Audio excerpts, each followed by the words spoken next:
சரி, நான் 30 வருஷமா அரசியல் இருக்கிறேங்க. தெரிஞ்ச அரசியல் தெரியாம 50 வருஷம் 1975ல் இதே மாசில் மாணவ பெருமா இருக்கிற போது மிஸ்ஸாவில் இருந்துருக்கிறேன், 1 இயர் இருந்திருக்கிறேன். நாங்கள் அப்படியே எங்களுடைய கட்சிக்கு ஒரு ராஜ்யசபா சீட்டு கேட்டால் குற்றமாது. ஒரு குடும்பத்துக்கு 2-3 குடும்பத்துக்கே ராஜ்யசபா சீட்டு எழுதி வச்சிருக்குதா? ஏதாவது ஒரு கட்சிக்கு எழுதி வச்சிருக்குதா? தென் தமிழகத்திலிருந்து தேவேந்திர வேளாளர் சமுதாயத்தை சார்ந்தவர்கள் தமிழ்நாட்டில் எத்தனை சதவீதம் பேர் இருக்கிறாங்க? அவங்களுக்கு யாராவதுக்கு கடந்த 20-30 வருஷத்தில் யாராவது ஒரு ராஜ்யசபா கொடுத்துருக்குறாங்களா? ஏன் அதை கன்சிடர் பண்ண என்ன தப்பு?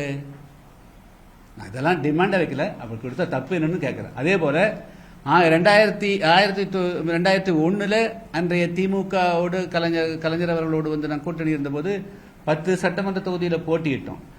அதை விட இன்னைக்கு 10 மடங்கு கட்சியை நாங்கள் கிராம அளவில் கிராஸ் ரூட் லெவலில் கட்சியை வளர்த்து வச்சிருக்கிறோம். இன்னைக்கு தேவேந்திர வேளாளர்கள் இன்னைக்கு மிகப்பெரிய அளவுக்கு பல்வேறு பிரச்சனைகளோடு மிகப்பெரிய எதிர்பார்ப்புகள் இருக்கிறாங்க, ரேலியாக இருக்கிறாங்க இங்கே பின்னாடி.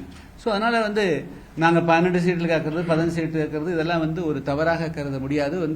ஒரு கட்சி எந்த அளவுக்கு சட்டமன்ற உறுப்பினர்கள் இருக்கிறதோ அந்த கட்சி அப்பதான் அந்த பீப்புளுடைய வலுவான வாய்ஸா இருக்க முடியும்.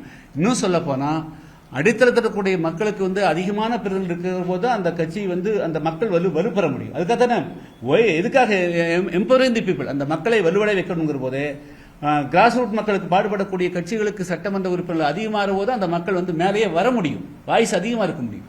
அதனால அப்படி நாங்கள் 12 சீட்டு 15 சீட்டு எதிர்பார்த்தால் அதெல்லாம் தப்பெல்லாம் ஒன்றும் கிடையாது. நான் ராஜ்யசபா கேட்டாலும் தப்பெல்லாம் ஒன்றும் இல்லை.